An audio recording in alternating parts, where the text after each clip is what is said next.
అందరికీ నమస్కారం. గుండమ్మ పాకశాలకు స్వాగతం. ఈరోజు మహారాష్ట్రియన్స్ వాళ్ళది కొబ్బరి పొడి కారం అనమాట, వెల్లుల్లి కొబ్బరి కారం.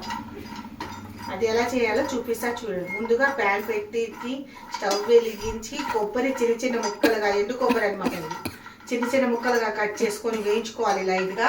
దీంట్లోనే కొద్దిగా వెల్లుల్లి రెక్కలు, వెల్లుల్లి ఒలవకుండానే వేసుకోవాలండి, ఇలాగా పొట్టుతోనే వేసుకోవాలి. వేసుకొని ఈ వెల్లుల్లి కూడా కొద్దిగా వేయించుకున్న తర్వాత దీంట్లో ఒక స్పూను జీలకర్ర వేసుకొని మొత్తం వేయించుకొని నీట్గా చక్కగా వెల్లుల్లి కొబ్బరి జీలకర్ర అంతా వేయించుకొని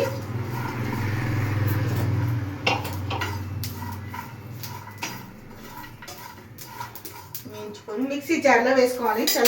చల్లైన తర్వాత పెట్టుకున్న కొబ్బరి వెల్లుల్లి జీలకర్ర మిక్సీ జార్లో వేసుకొని కావాల్సినంత ఉప్పు, రుచికి సరిపడా వేసుకోండి.